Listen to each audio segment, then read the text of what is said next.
የውይይት መድረኩን የመሩት የክልሉ ርዕሰ መስተዳድር ዶክተር ኢንጂነር ነጋሹ አጌሾም የጤና ሙያ የሰው ልጅ ሕይወት ከመታደግ ጋር ከፍተኛ ቁርኝት ያለው ሙያ በመሆኑ የሙያው ባለቤት መሆን በራሱ መታደል ነው ብለዋል። ሙያውን በማክበር የሰው ልጆችን ለማገዝ ሁሉም ዝግጁ የሆናችሁ የተከበረ ሙያ ባለቤት በመሆናችሁ ደስ ሊሏችሁ ይገባል። ብዙዎች የሕክምና ሙያ ትምህርት ለመማር ይፈልጋሉ። ግን ደግሞ እንደናንተ አይነት ጥቂቶች ተሳክቶላቸው ይህንን ሙያ ተቀላቅለው ውድ የሆነውን የሰው ልጅ ሕይወት ለመታደግ እድል አግኝተዋል። በዚህም ኩራት ሊሰማችሁ ይገባል። በስራ ሂደት የሚከሰቱ ችግሮችን በመመካከርና በመወያየት ደረጃ በደረጃ መፍታት ይገባል ያሉት ርዕሰ መስተዳድሩ የጤና ሙያ የጸረ ሰላም ኃይሎች መነገጃ ሳይሆን የሙያ ስነ ምግባር በመላበስ ሰብአዊ አገልግሎትን ለማህበረሰባችን ማድረስ ይገባል ብለዋል። እስካሁን ባለው ሂደትም ችግሮችን በመቋቋም ለማህበረሰቡ ያደረጋችሁት ላለው ቅንነትና አገልግሎት ምስጋና ይገባችኋል ያሉት ርዕሰ መስተዳድሩ ይህም ሀገራዊና ወገናዊ የሆነ የዜግነት ግዴታ በመሆኑ የተለመደውን ተልዕኳችሁን መወጣት አለባችሁ በማለት አሳስበው በየተቋማቱ የሚታዩ ጉድለቶች በየደረጃው እንደሚፈቱ ርዕሰ መስተዳድሩ ተናግረዋል። መንግስት የሕክምና ባለሙያዎች የሚያቀርቧቸውን ጥያቄዎች በማዳመጥ አቅሙ በፈቀደ መጠን ለመፍታት ባለፉት ጊዜያት የጀመራቸው በርካታ ተግባራቶች ውስጥ አንዳንዶቹ ወደ ስራ የተቀየሩ፣ ቀሪዎቹ በሂደት እንዳሉ ሁላችንም የምናውቃቸው ናቸው። ከለውጡ ወዲህም በተለያየ መንገድ የሕክምና ባለሙያዎችን ሊያቅፉ የሚችሉ የሕግ ማሻሻያዎችን ጭምር በማድረግ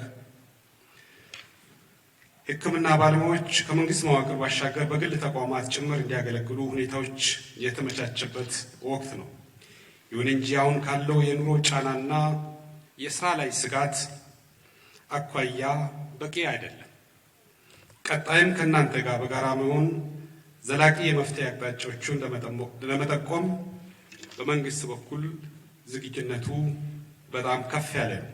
የመወያያ ሰነዱን ያቀረቡት የክልሉ ጤና ቢሮ ኃላፊ አቶ ኢብራሂም ተማም እየቀረበ ያለው የመወያያ ሰነዱ ከተቋማቱ ጀምሮ የተደረገ መሆኑን ተናግረዋል።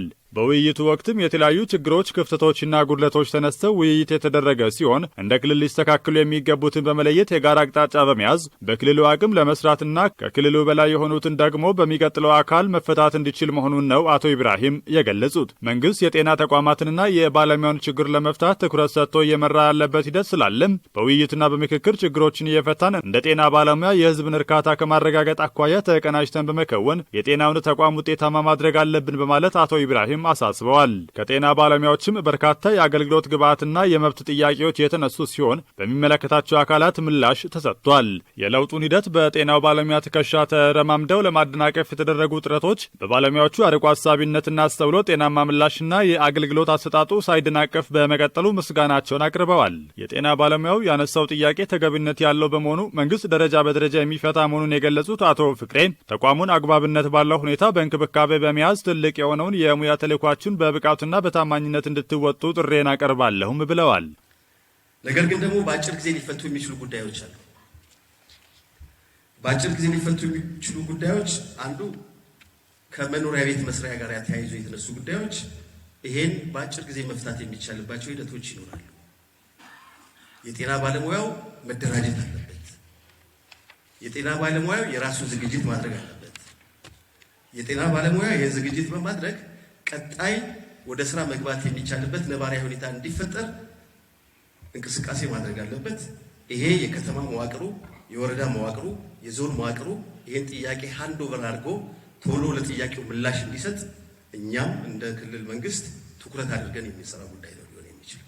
በዕለቱም የቦንጋ ገብረ ጻድቅ ሻዋ አጠቃላይ ሆስፒታል ጉብኝት የተደረገ ሲሆን በጉብኝቱ ወቅት የካፋ ዞን ጤና መምሪያ ኃላፊ አቶ አክሊሉ አሰፋ እንደገለጹት ሆስፒታሉ ከጤና ጣቢያ ጀምሮ ደረጃውን እያሳደገ የመጣ ተቋም ነው ብለዋል። በርካታ የሆስፒታል ማስፋፊያ ግንባታዎች በዞኑ መንግስት በጀት ድጋፍ የተሰሩ መሆናቸውን የገለጹት አቶ አክሊሉም ሌሎች ግንባታዎች በክልሉና በፌዴራል መንግስት ድጋፍ እየተገነቡ እንዳሉም ጠቅሰዋል። ጉብኝቱን የመሩት የደቡብ ምዕራብ ኢትዮጵያ ህዝቦች ክልላዊ መንግስት ጤና ቢሮ ኃላፊ አቶ ኢብራሂም ተማም ለአንድ ተቋም መጠናከር የቦርዱ ጠንካራ አመራር ሰጪነትና የተቀናጀ አሰራር ፋይዳው የላቀ መሆኑን ተናግረው የጉብኝቱ ተሳታፊዎችም ይህንን ተሞክሮ ተግባራዊ እንዲያደርጉ አሳስበዋል። በመቀጠልም በክልሉ ርዕሰ መስተዳድር ጽሕፈት ቤት የበጀትና የክትትል ድጋፍ በ7000 ካሬ ሜትር መሬት ላረፈው የአረንጓዴ ፓርክና የኮሪደር ልማት ጉብኝት ተደርጓል። በውይይት መድረኩ ላይ የክልሉ ብልጽግና ፓርቲ ቅርንጫፍ ጽሕፈት ቤት ኃላፊ አቶ ፍቅሬ አማን፣ የክልሉ ምክትል ርዕሰ መስተዳድር አቶ ማስረሻ በላቸውና ሌሎች ከፍተኛ የክልሉ አመራሮችና ጥሪ የተደረገላቸው አካላት ተሳታፊ ሆነዋል።